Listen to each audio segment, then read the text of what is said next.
మోషే దర్శనానికి అంగీకరించని వారు, అవిధేయులైన వారు కొరకు అభిరాము దాతానులు, మోషే ద్వారా దేవుడిచ్చిన ధర్మశాస్త్రానికి లోబడని వారు అహరోను కుమారులు, మోషే ధర్మశాస్త్రంలో ఏకీభవించని వారు మిరియాము, మోషే దర్శనంలో పాలొందని 20 లక్షల మంది 40 సంవత్సరాల వ్యవధిలో ఆ దర్శన కృపలో నుండి తొలగిపోయారు.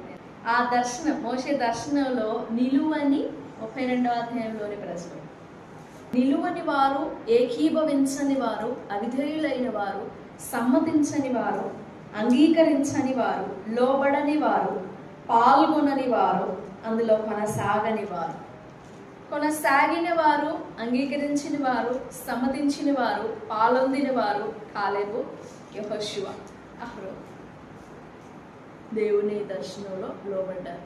ఏంటి ఆ దర్శనం అని అంటే, ఆ దర్శనం ఎంతో భయంకరముగా ఉన్నందున నేను మిక్కిలి భయపడి వణుకుచున్నాను. ఆ దర్శనాన్ని నేనేమన్నా మిస్ అవుతానేమో, ఎక్కడైనా ఒక రవ్వంతైనా చేయకుండా తొలగిపోతానేమో అని భయపడినాడట మోషే. చిన్న మాట అయినా, ఒక చిన్న పొల్లైనా నేను తొలగిపోతానేమో, అదేమో భయంకరంగా ఉంది దర్శనం అని చెప్పి ఆ దర్శనాన్ని నెరవేర్చడానికి, సంపూర్తి చేయడానికి మిక్కిలి భయపడి వణికాడంట మోషే. ఎవరా మోషే? యెహోవా స్వరూపమును నిదానించి చూచినవాడు. కలలు కాదు, గూఢభావాలు కాదు, ముఖాముఖిగా దేవుడు మాట్లాడతాడు మోషేతో. ఆ మోషే అంటున్నాడు, నేను మిక్కిలి భయపడి వణుకుచున్నా. ఆ దర్శనంలో నేనేమైనా తొలగిపోతానేమో, నేనేమన్నా పోగొడతానేమో, పొల్లు తప్పిస్తానేమో, రవ్వంతా జారిపోతానేమో, బలహీన పడతానేమో, దారి తొలుగుతానేమో, దేవుడు ఇచ్చిన దానిలో నుండి, ఆ కొలతలో నుండి తొలగిపోతానేమో, దాన్ని చేయడానికి. అందుకే యెహోషువకు చెప్తున్నాడు, నీవు ఆ ధర్మశాస్త్రం అంతటి చొప్పున చేయడానికి నువ్వు జాగ్రత్త పడాలి. ఆ మాట చూడండి, 1వ అధ్యాయం యెహోషువ గ్రంథం. తప్పిపోకూడదు, వాటన్నిటి ప్రకారం చేయుటకు చూడండి, నువ్వు జాగ్రత్త పడినట్లు దివారాత్రం దాన్ని ధ్యానించిన ఎడల నీ మార్గమును వర్ధిల్ల చేసుకొని, మన మార్గం వర్ధిల్లాలి, లైఫ్ వర్ధిల్లాలి, లేదా మన మార్గంలో చక్కగా మనం ప్రవర్తించాలి అని అంటే this is the way and this only is the way. ఇది మాత్రమే మార్గం, ఇదే మార్గం. సరే, యెహోషువ జీవితం జయ సూచకమైన జీవితం అని చెప్పుకున్నాం కదా. యెహోషువ అలాంటి జయాలు తన జీవితంలో అనుభవించడానికి గల కారణాలు ఏంటా జయాలు? ఏ మనుషుడిని ఎదుట నిలవనేరడు, నేను నీకు మోషేకు తోడుగా ఉండినట్లు నీకు తోడై ఉంటాను, ఇంకా నువ్వు భయపడొద్దు, నిన్ను విడువను, నేను ఎడబాయను, నేను నీకు నిబరం కలిగి ధైర్యంగా ఉండు, నువ్వు ఈ ప్రజలందరినీ వాగ్దాన దేశంలోనికి తీసుకువెళ్ళిపోతావు. అవి జయాలు, అవి వాగ్దానాలు, అవి ప్రమాణాలు యెహోషువ జీవితానికి. వాటిని నెరవేర్చడానికి, వాటిని దేవుడు యెహోషువ మీద గురిపెట్టి వాటిని నెరవేర్చడానికి యెహోషువలో ఉండిన మరి ఫస్ట్ పోర్షన్ పొద్దు చెప్పుకున్నాం కదా, ఏకీభవించిన వాడు, అదే ఏకీభవించని వారిని చూసాం, ఏకీభవించినట్లు యెహోషువని చూసాం, సమ్మతించని వారిని చూసాం, యెహోషువ సమ్మతించినట్లుగా చూసాం, లోబడని వారు, లోబడిన వారు, వినిన వారు, వినని వారు, అలా క్యారెక్టర్స్ చూసాం, వర్సెస్ చూసాం కదా. ఇప్పుడు యెహోషువ జీవితంలో దేవుడు యెహోషువకు నేర్పుకుంటూ వచ్చిన కొన్ని ముఖ్యమైన ఎక్సర్సైజెస్, ముఖ్యమైన వ్యాయామాలు, తన జీవితానికి ఆ ఎక్సర్సైజెస్, వ్యాయామం అంటే జస్ట్ బాడీని స్ట్రెచ్అప్ చేసేదే కాదు, అలాంటిదే అనుకోండి. యెహోషువ జీవితానికి ఇచ్చిన ఎక్సర్సైజెస్ అన్నమాట. అవి 4 ఉన్నాయి. 1 is valor, second one is presence, and the third one is stand firmity, and the fourth one is fight. Not only that, a successful fight. మొదటిది యోధుడుగా, శారీరకంగా, ఆత్మ సంబంధంగా యెహోషువని దేవుడు ఒక యోధునిగా తయారు చేసుకుంటూ వచ్చాడు. ఏది? ఆత్మలోను, శారీరకంగాను. ఆత్మలోను శరీరకంగాను. ఎలా అనేది మనం ఆలోచన చేద్దాం. మొదటిగా నిర్గమాకాండం 17వ అధ్యాయం 8వ వచనం నుండి 14వ వచనం వరకు చదవండి. యెహోషువతో మోషే చెప్పినట్లు యెహోషువకి చెప్పి వ్రాయించు వినిపించు అని దేవుడు యెహోషువని గురించి మోషేతో మాట్లాడారు. అప్పటికి యెహోషువ ప్రజలందరి మీద సర్వ సమాజం ఎదుట ఒక నాయకునిగానో ఒక అధికారిగానో నిలబడలేదు, ఇంకా నియమింపబడలేదు. అప్పటికే ఐగుప్తు దేశం నుండి బయటకు వచ్చిన, ఇంకా సీనాయి దగ్గరకు కూడా, సీనాయి పర్వత సమీపానికి ఇంకా వెళ్ళ, ఆ టైంలో హోరేబులోని బండ ఎదుట ఇశ్రాయేలీలకు ఒక వాదం, ఒక భయం పుట్టింది. అప్పుడు వారు పరీక్షించుకున్నారు, యెహోవా మన మధ్య ఉన్నాడో లేడో, మనకెందుకు ఇలాంటి చేదు అనుభవాలు ఎదురవుతున్నాయి, నిజంగా ఆయన మనతో ఉన్నాడా లేడా అని ఒక డౌట్ రైజ్ అయింది ఇశ్రాయేలీలలో. ఆ అనుభవాలని గురించి దేవుడు వాళ్ళకి నేర్పిస్తూ, ప్లస్ యెహోషువకి నేర్పిస్తూ, యెహోషువని ఒక యుద్ధ వీరునిగా దేవుడు తయారు చేసుకుంటూ వచ్చాడు. He is a warrior and a valor. VALOR, fighter, valor. అందుకే మైటీ ఫైటర్, చాలా బలమైన యుద్ధ వీరుడు యెహోషువ. అప్పటికి నియమింపబడాల. అక్కడ గమనించండి, వారిలో ఆ డౌట్ ఉండింది, ఆ ప్రశ్న ఉండింది. పైన వచనంలో ఉంటుంది చూడండి, 7వ వచనం. అప్పుడు ఇశ్రాయేలీయులు చేసిన వాదమును బట్టి యెహోవా మన మధ్య ఉన్నాడో లేడో అని వారు యెహోవాను శోధించుటను బట్టి అతడు ఆ చోటికి మస్సా అనియు మెరీబా అనియు పేరు పెట్టాడు. అప్పుడు ఆ టైమ్స్లో అన్నమాట, తరువాత అమాలేకీయులు వచ్చి ఇశ్రాయేలీయులకు సమీపంగా రెఫీదీములో దిగారు, యుద్ధం చేయాలని దిగారు. అప్పుడు ఆ అమాలేకీయులను ఇశ్రాయేలు ఎదుట నుండి తరిమివేయాలి. అమాలేకు అనే ఆ శత్రు సైన్యాన్ని ఇశ్రాయేలీయులు జయించాలి. అమాలేకీయులు అనే ఆ శత్రువులను ఇశ్రాయేలీయులు గెలవాలి. యెహోవా మా మధ్య ఉన్నాడో లేడో అనే డౌట్ వచ్చింది కదా. ఇప్పుడు దేవుడు ఏం చేయాలి? తన బలాన్ని, తన సామర్థ్యాన్ని ఇశ్రాయేలీయులకు కనబరచాలి అంటే మోషే వెళ్ళకూడదు, మోషే వెళ్ళి డైరెక్ట్గా ఫైట్ చేయకూడదు, మోషే కత్తి పట్టుకోకూడదు. ఎందుకంటే మోషేకి ఇవ్వబడిన బాధ్యత వేరు, మోషే బాధ్యత వేరు, ఆయన భారం వేరు. ఇప్పుడు ఆ యుద్ధం నెరవేర్చడానికి, ఆ యుద్ధం గెలవడానికి, ఆ యుద్ధం చేయడానికి ఎవరిని సెలెక్ట్ చేసుకోవాలి? ఎవరిని పంపించాలి యుద్ధానికి? పంపే వ్యక్తి ఆ యుద్ధాన్ని గెలుచుకొని వస్తాడా, లేదా పంపే వ్యక్తి వాళ్ళ దగ్గరికి పోయి, ఆ శత్రువుల దగ్గరికి పోయి, ఇదిగో ఈ మోషే అనేవాడు మమ్మల్ని ఐగుప్తు నుండి దొంగదారిలో మమ్మల్ని తీసుకొచ్చాడు, ఎక్కడికో వాగ్దాన దేశానికి తీసుకెళ్తాను అన్నాడు, కొంచెం మీరు మాకు చేసి ఈయన చేతిలో నుండి మమ్మల్ని తప్పించండి అని అనకుండా ఉంటారా? ఎందుకంటే వాళ్ళు ఎప్పుడెప్పుడు పోవాలా అని వెయిట్ చేస్తున్నారు. మాకు ఒక నాయకుడిని నియమించు, మాకు ఒక అధికారిని నియమిస్తే మేము వెళ్ళిపోతాం, మా ఐగుప్తుకు వెళ్ళిపోతాం అంటున్నారు వాళ్ళు. యుద్ధం అంటే అందరూ చేసేది కాదు కదా, ఎవరిని పడితే వాళ్ళని పంపించడానికి లేదుగా. తను పంపే వ్యక్తి తన పక్షముగా యుద్ధం ఆడాలి.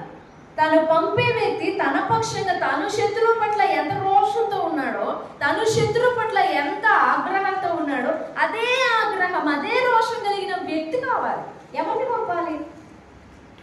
ఎవరిని పంపించాలి? ఎవరు సామర్థ్యం గలవారు, ఎవరు సత్య ఆసక్తి కలిగిన వారు? ఇదే అధ్యాయంలో ఉంటుంది, నిర్గమకాండంలో. దైవభక్తి గలవారు, సామర్థ్యం. 18వ అధ్యాయం చూడండి, 21. మరియు నీవు ప్రజలందరిలో సామర్థ్యము, దైవభక్తి, సత్యాసక్తి కలిగి లంచగొండులు కాని మనుషులను ఏర్పరచుకొని 1000 మందికి ఒకని, 100 మందికి ఒకని, 50 మందికి ఒకని, 10 మందికి ఒకని నియమించాలి. ఎలాంటి వాళ్ళు? సామర్థ్యం కావాలి, దైవభక్తి కావాలి. దైవభక్తి ఉంటే సరిపోదు, సత్యాసక్తి, సత్యం విషయంలో ఆసక్తి. ఈ 3, సామర్థ్యము, దైవభక్తి, సత్య విషయంలో ఆసక్తి. ఇలాంటి వారు కావాలి కదా. వెళ్ళి మోషేని గురించి అక్కడ అప్పచెప్పకూడదు. ఆ శత్రు దగ్గరికి వెళ్ళి మోషేని వాళ్ళ చేతుల్లో పెట్టకూడదు. నమ్మాలిగా మోషే ఎవరైనా పంపాలంటే ఎవరిని నమ్మాలి? అలాంటి పరిస్థితుల్లో తానా వెళ్ళలేడు, వెళ్ళకూడదు, వెళ్ళే పరిస్థితి కాదు. ఎవరిని పంపాలి అక్కడికి? అది ఎంత క్రూషియల్ టైమో కదా. అప్పటి వరకు ఐగుప్తులో ఎన్నో సూచక క్రియలు దేవుని బలవంతా కనపరిచి ఇశ్రాయేలీలు జనాంగాల్ని పసిపిల్లలను వాళ్ళే మోసుకుంటూ వచ్చాడు. వారిని పసిబిడ్డలలాగా మోసుకుంటూ వచ్చాడు.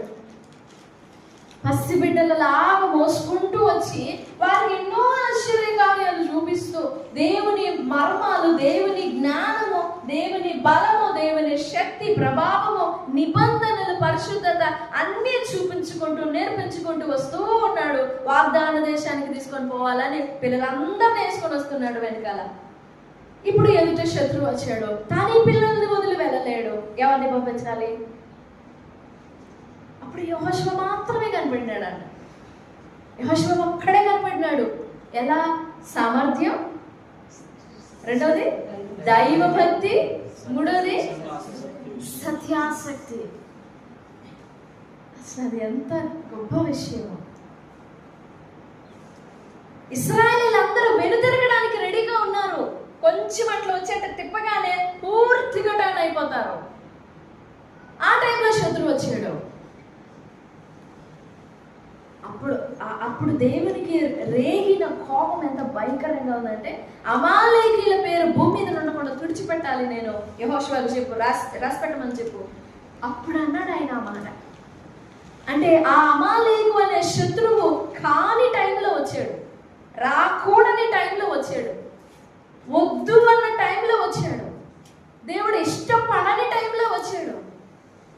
అంత కోపం పుట్టింది అమాలేకు అంటే దేవునికి. చెప్పండి ఆ వచనం చదవండి. 14. అప్పుడు యెహోవా మోషేతో ఇట్లా, నేను అమాలేకీల పేరు ఆకాశము క్రింద నుండకుండా బొత్తిగా తుడిచివేయుదును కనుక జ్ఞాపకార్థముగా గ్రంథంలో వ్రాసి యెహోషువకు వినిపించు. ఎందుకు యెహోషువకు వినిపించాలో తెలియదు. దేవుడు చెప్పాడు, నువ్వు రాసి యెహోషువకు వినిపించు అని. సరే, ఆ యుద్ధానికి పోవాల్సిన సమయం వచ్చినప్పుడు 9 మోషే యెహోషువతో అంటున్నాడు, మన కొరకు, ఎవరి కొరకు? మన అంటే ఎవరు అక్కడ? ఇశ్రాయేలీలా? మన కొరకు యెహోషువ మన కొరకు మనుషులను ఏర్పరచి వారిని తీసుకొని బయలు వెళ్ళి అమాలేకీలతో యుద్ధం చేయి. ఎంత నమ్మి ఉంటే పంపిస్తాడు, ఎంత సామర్థ్యం గలవాడని తెలిస్తే పంపుతాడు. యెహోషువ కూడా ఎంత సామర్థ్యం కలిగిన వాడు. మోషే నమ్మగలుగుతున్నాడు, పంపగలుగుతున్నాడు అంటే ఎంత సామర్థ్యం ఉంది. నమ్మకే కదా యెహోషువ పోయి గెలుచుకొని వస్తాడు, శత్రువుని ఓడించి వస్తాడనే నమ్మకం. అలాంటి సామర్థ్యం కావాలి మనకి. దైవ భక్తి, సామర్థ్యం, సత్యాశక్తి. శత్రువుని నీ ఎదుట ఉంచినప్పుడు కానీ, నిన్ను శత్రువు దగ్గరికి పంపినప్పుడు కానీ ఎంత నమ్మకంగా నిలబడతాం. శత్రువుకి పుల్లలు వేస్తూ, శత్రువుకి ఆ టైం అలాంటిది. వాళ్ళు వెనుదిరగడానికి అడుగుతున్నారు. మాకు ఒక అధికారిని నిలబెడితే మేము వెళ్ళిపోతాం వెనక్కి, నువ్వు రావద్దు, నువ్వు ఇక్కడే మేము వెళ్ళిపోతాం. అలాంటి టైంలో శత్రువు వచ్చాడు, అమాలేకీయులు వచ్చాడు. ఇశ్రాయేలీని గెలవాలని. అప్పుడు ఇంకా కోపం పెరుగుతుందిగా ఇశ్రాయేలీలకి. మేము పోతామంటే నువ్వే బాగుండలేదు, ఇప్పుడు చూస్తే వాళ్ళు వచ్చారు మీద పడి యుద్ధం చేయడానికి. మా మాట నువ్వు ఎప్పుడు విన్నావని ఇక్కడ దాకా తీసుకొచ్చావు మమ్మల్ని. ఎంత భయంకరమైన టైం.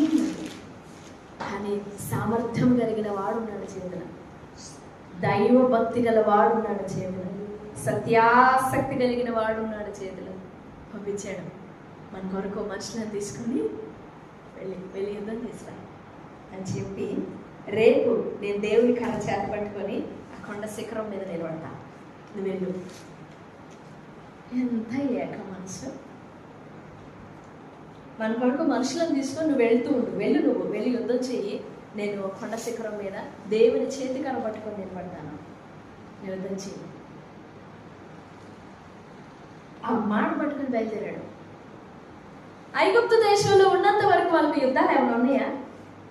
మట్టి తీసుకోవడం, తొక్కడం, ఇటుకలు చేయడం, తొక్కడం, విసుకడం, ఇటుకలు చేయడం, కాల్చడం. ఆ చేతులు ఎలాగ ఉంటాయి? ఖడ్గం పట్టుకొని యుద్ధం చేయాల్సిన చేతులు ఎలా ఉండాలి?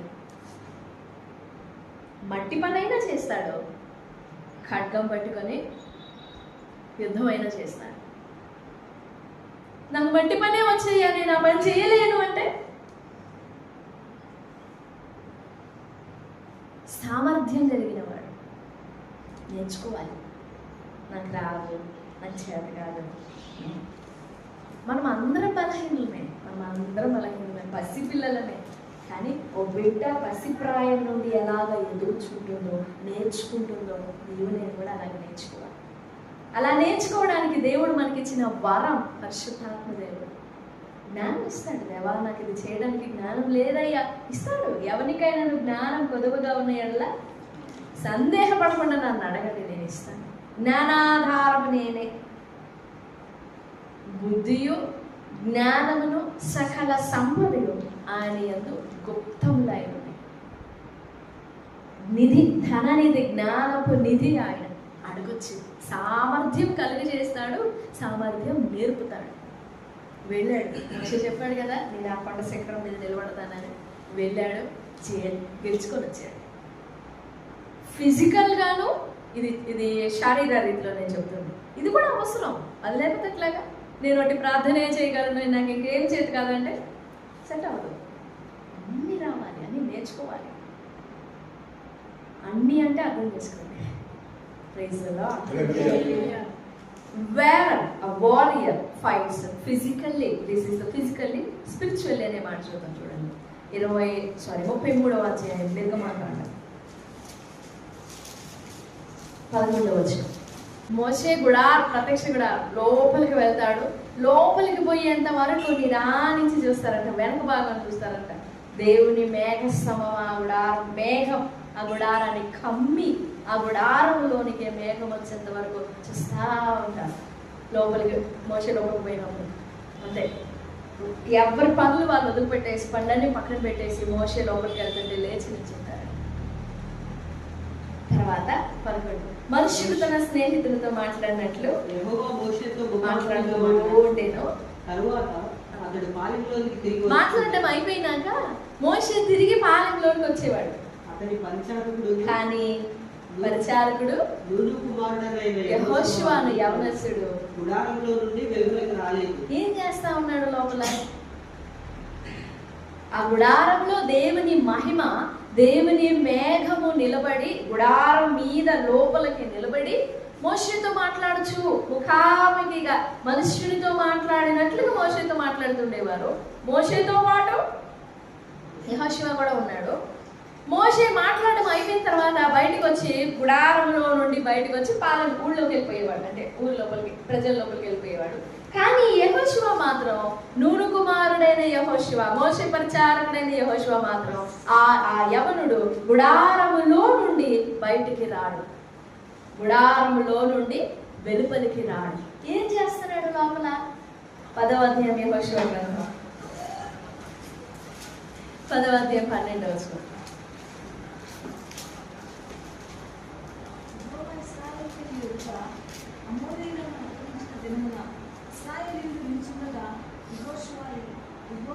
ప్రార్థన చేసి, సూర్యుడా నీ దివ్యంలో నిలువును, చంద్రుడా నీ వయాలలో నిలువును, చంద్రుల శత్రువుల మీద తలతీర్చుకునే వరకు సూర్యుడు నిత్యము, చంద్రుడు అవేను అని మాట యాషారు గ్రంథంలో రాయబడింది. అది అట్లా ప్రార్థన చేసేవాడంట యెహోషువ.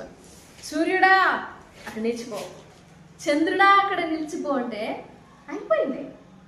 ఇప్పటికి కూడా వరల్డ్ హిస్టరీ అది. ఒకనాడెల్లా సూర్యుడు ఆకాశ మధ్యమున నిలిచి ఇంచుమించు ఒకనాడెల్లా అస్తమింప త్వరపడలేదు. ఎందుకు త్వరపడలేదంటే ఆజ్ఞాపించాడుగా. ఎవరు ఆజ్ఞాపించింది? దేవుడా? మోషేయా? యెహోషువ? అక్కడే ఆగిపో, జనులు తమ శత్రువుల మీద పగ తీర్చుకున్న వరకు నువ్వు కదలొద్దు అక్కడి నుంచి. చంద్రుడు నువ్వు అక్కడే ఉండు, రావద్దు పైకి అని ఆజ్ఞాపిస్తే నిలబడిపోయాయి, నిలుచుకున్నాయంట. సూర్యుడు విన్నాడు, చంద్రుడు విన్నాడు. He's a mighty fighter both physically and spiritually. అమాలేకీయులను యుద్ధం చేసుకొని గెలుచుకొని వచ్చాడు.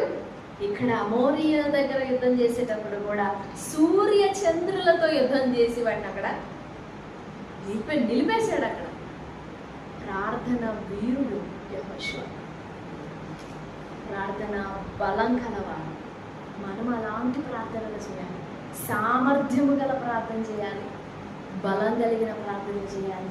ఎక్కడెక్కడ నిలుచుకొని పోవాలంతే, ఎక్కడ శత్రువు అక్కడ బెగదీసుకొని పోవాలి, ఆగిపోవాలి. మనం గెలిచేంత వరకు అది అక్కడ ఆగిపోవాలి అంతే. నువ్వు అక్కడ ఉండు సూర్యుడా అనంటే ఆగిపోయినాడు, చంద్రుడా అక్కడ ఉండు అనంటే ఆగిపోయినాడు. అమారీయులను ఇంకా గెలవలేదంట, ఇంకా టైం పడుతుందంట గెలవడానికి. అందుకని ఈ సూర్యుడు అడ్డం వచ్చాడని చెప్పేసి ఆగిపోతాడు, చంద్రుడు అడ్డం వచ్చాడని ఆగిపోతాడు. అనగానే విన్నాయి, సూర్యచంద్రులు మాట విన్నాయి, ప్రార్థన విన్నాయి, ప్రార్థన విన్నాయి. బలం విషయంలో అదే ధీరత్వం కలిగిన వాడు, ప్రార్థన విషయంలో కూడా అంతే ధీరత్వం కలిగిన వాడు యెహోషువ. కాబట్టి దేవుడు ఆ మాట అనగలిగినాడు. నువ్వు బ్రతుకు దినములన్నిటిలో ఏ మనుషుడు నీ ఎదుట నిలబడలేరు. శత్రువైనా పగవాడైనా ఎవరైనా కానీ నీ ఎదుట నిలబడలేరు అంతే. ఆ మాట యొక్క నెరవేర్పు అని.